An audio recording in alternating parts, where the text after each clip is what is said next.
오늘의 밥 시간입니다. 5월 25일 목요일. 오늘의 밥은 민수기 35장 22절로 34절 말씀입니다. 악의가 없이 우연히 사람을 밀치거나 기회를 엿봄이 없이 무엇을 던지거나 보지 못하고 사람을 죽일 만한 돌을 던져서 죽였을 때에 이는 악의도 없고 헤아려 한 것도 아닌즉 회중이 친자와 피를 보복하는 자 간에 이 규례대로 판결하여 피를 보복하는 자의 손에서 살인자를 건져내어 그가 피하였던 도피성으로 돌려보낼 것이요 그는 거룩한 기름 부음을 받은 대제사장이 죽기까지 거기 거주할 것이니라. 그러나 살인자가 어느 때든지 그 피하였던 도피성 지경 밖에 나가면 피를 보복하는 자가 도피성 지경 밖에서 그 살인자를 만나 죽일지라도 피 흘린 죄가 없나니 이는 살인자가 대제사장이 죽기까지 그 도피성에 머물러야 할 것입니다. 대제사장이 죽은 후에는 그 살인자가 자기 소유의 땅으로 돌아갈 수 있느니라. 이는 너희의 대대로 거주하는 곳에서 판결하는 규례라.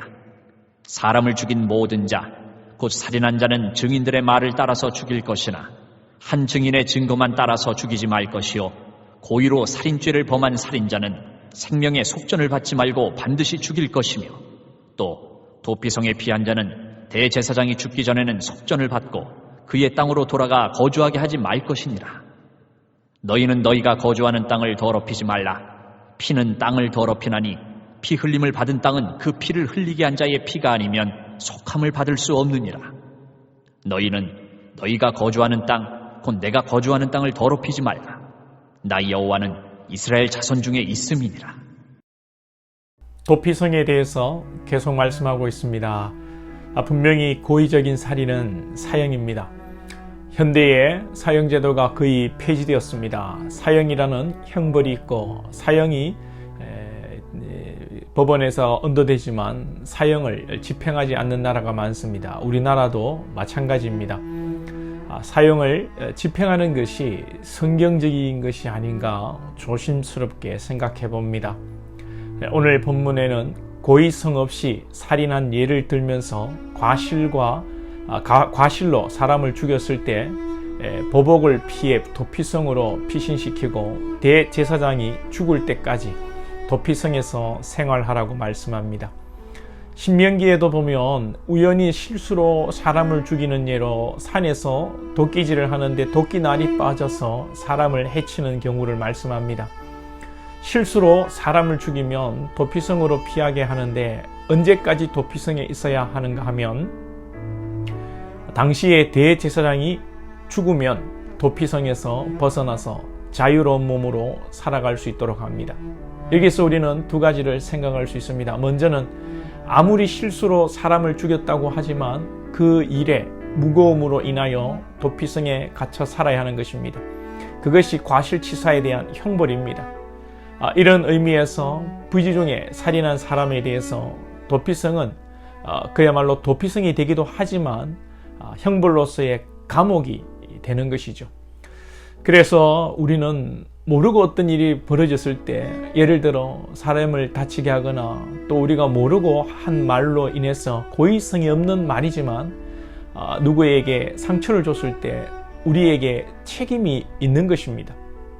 어떤 분들은 나는 모르겠다라고 하면서 자신의 허물을 합리화하는데 우리는 일단 내가 고이든 아니든 나로 인해 누군가가 상처를 받고 시험에 들 만한 일이 생기면 먼저 우리는 겸손히 우리의 행실을 돌아보아야 합니다. 우리는 살다 보면 뭐 그런 걸 가지고 상처받고 삐지냐고 판단할 수 있지만 그렇지가 않습니다.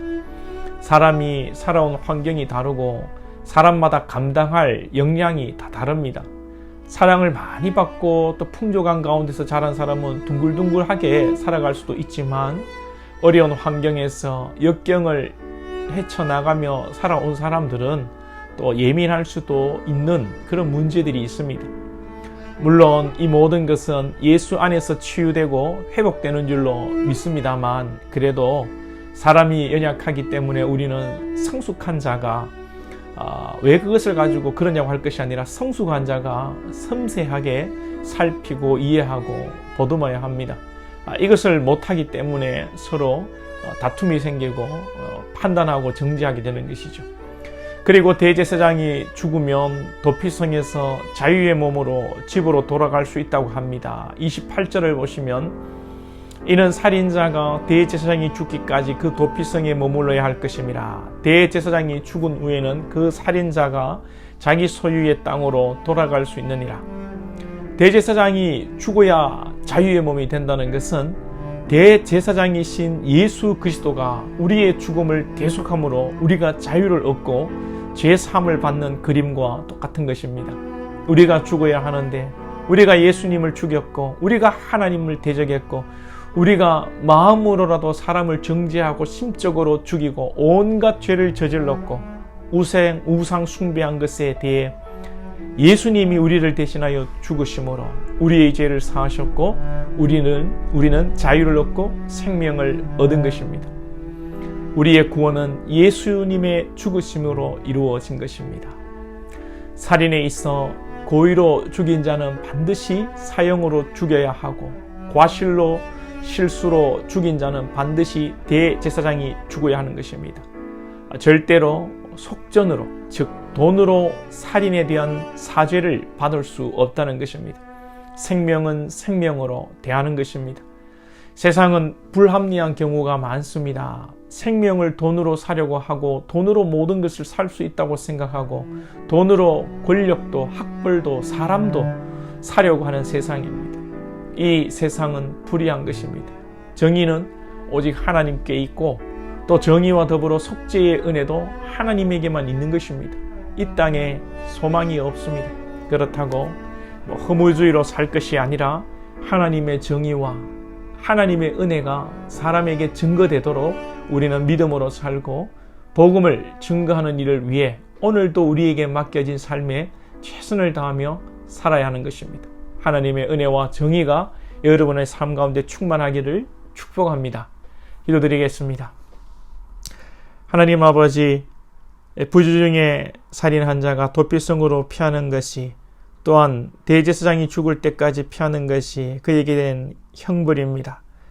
우리에게 하나님 부지 중에 지은 죄라도 우리가 깨닫게 하시고 또 우리의 부지 중에 지은 죄 가운데도 그 죄값이 해결되어야 된다는 것을 알게 하시고 모르고 했다는 것으로 핑계하며 합리화하는 우리의 삶이 되지 않게 하시고 우리가 부지 중에 지은 죄라도 예수 그리스도의 보혈의 피로 씻김 받는 것을 기억하며 성령 하나님께서 우리 부지 중에 지은 죄를 생각나게 하시고 십자가 앞에 들고 나아가 십자가 앞에 내려놓는 우리들이 되게 하시고 대제사장이 죽어 자유의 몸이 되는 것처럼 예수 그리스도가 죽으심으로 오늘도 우리가 자유의 몸 하나님의 자녀가 되었다는 것을 기억하며 주의 은혜와 정의로 살아가는 저희들 될 수 있도록 인도하여 주옵소서.